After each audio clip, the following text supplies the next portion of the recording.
Selamat datang di BA Channel Belajar Asik Menyenangkan.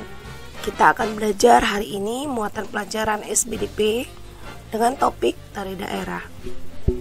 Berbicara dengan tari daerah, tentunya gerakan utamanya adalah menari. Kalau begitu, apa itu menari? Menari adalah menggerak-gerakkan badan dengan berirama. Jadi, tidak semua gerakan itu menari, tapi ini dengan berirama dan diiringi dengan bunyi-bunyian sebagai ungkapan perasaan atau ekspresi jiwa manusia yang ditampilkan dengan indah, yang tujuannya untuk menghibur diri ataupun memberikan penghiburan. Jadi yang perlu diingat, menari itu ada menggerakkan badan, kemudian dia berirama, kemudian diiringi oleh bunyi-bunyian. Dan tujuannya apa?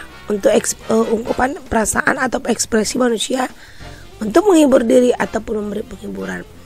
Nah, gerakan tari sendiri ada dua, gerakan dasar dengan gerakan tambahan. Gerakan dasar itu adalah gerakan kaki dan tangan. Jadi sebenarnya kalau untuk menari yang paling dasar itu adalah kaki dan tangan.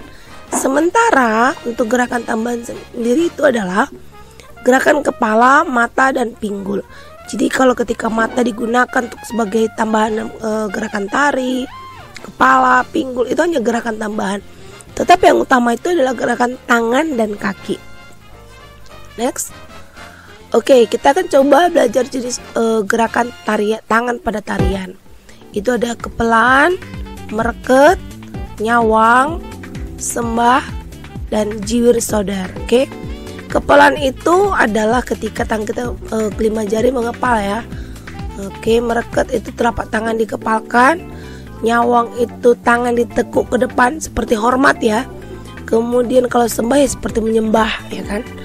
Kemudian jiwir sodar yaitu ibu jari dan jari tangan membuat lingkaran supaya selalu disatukan. Nah, tapi ini masih gerakan dasar. Ada banyak lagi gerakan-gerakan tangan yang lainnya.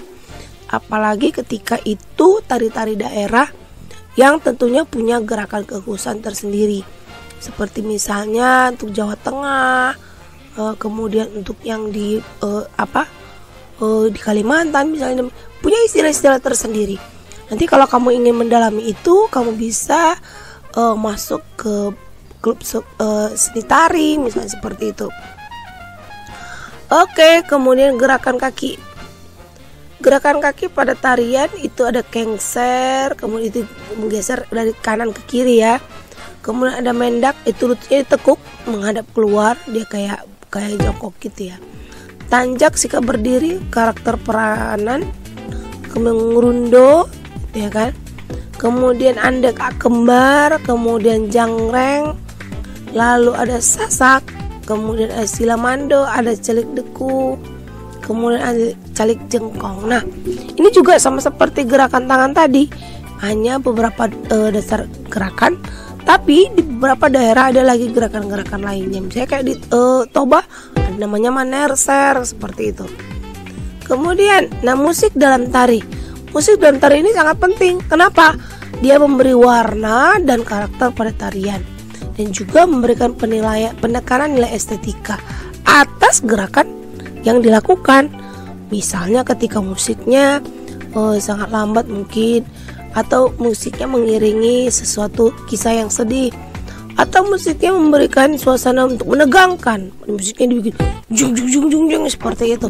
Jadi musik itu memiliki makna tersendiri dan tentunya akan membuat tarian itu sangat bermakna dengan adanya musik. Nah, macam-macam musik dalam tarian itu ada kaset, kemudian juga ada alat musik yang dimainkan, bisa kayak rebana, gong, atau kulintang bisa juga ya kan. Nah, atau juga bisa juga suara yang diciptakan oleh tubuh penari, misalnya tepuk tangan, hentakan kaki, bersiul kan, itu juga musik ya kan. Kemudian next, nah kostum pada tari ini juga sangat penting. Apa itu kostum? Yaitu pakaian atau pakaian dan aksesoris yang dikenakan penari untuk menggambarkan tarian yang dibawakan agar terlihat indah. Misalnya penari itu dia memperagakan tari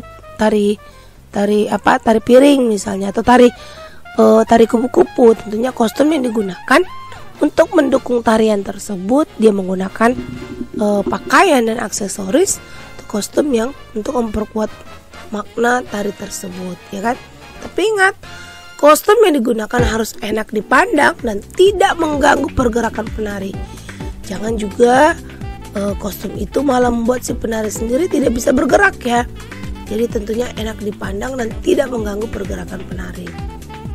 Nah, properti ini adalah perlengkapan yang memperkuat karakter tarian.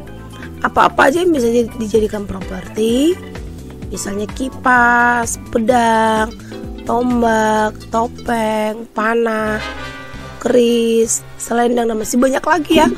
Misalnya seperti tari piring.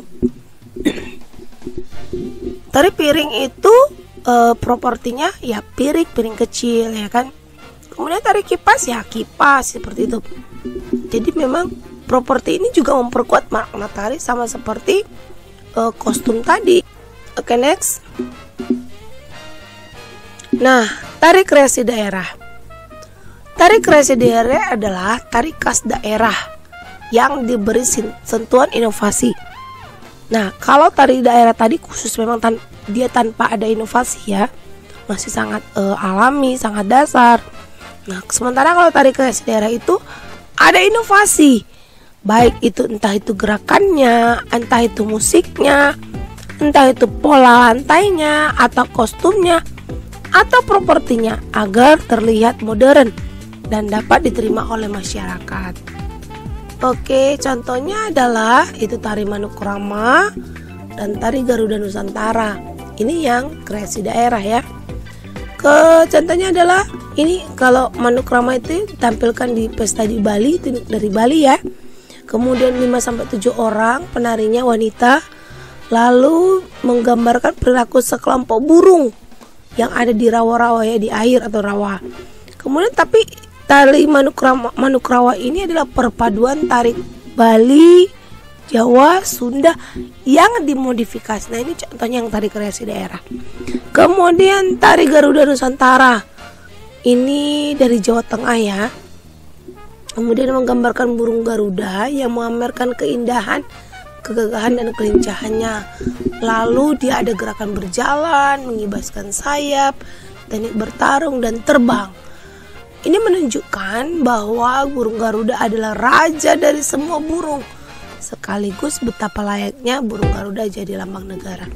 Oke, nah ini yang sudah dikreasikan, tapi masih banyak lagi tari-tari daerah yang masih dibawa terus, misalnya kayak tortor ya kan, kemudian tari serimpi seperti itu. Nah, nanti kamu bisa kumpulkan data-data sebanyak mungkin nama-nama tari daerah dan asalnya, dan tentunya itu akan menambah kecintaan kita akan bangsa ini, bahwa bangsa ini memiliki kekayaan yang luar biasa, termasuk juga tari daerahnya, dan semuanya itu membuat indah. Dan kita untuk menumbuhkan rasa cinta kita akan negara kita, kita harus banyak mempelajari itu semua. Supaya apa? Kita akan tertegun dengan hebatnya negara ini. Kita akan merasa bersyukur, wah bersyukur kita lahir di Indonesia ini. Jadi mari tumbuhkan rasa cinta kita dengan mempelajari budaya Nusantara, salah satunya juga tari-tari daerah ini. Oke, sampai ketemu lagi dengan materi channel selanjutnya. Tetap semangat dan jaga kesehatan.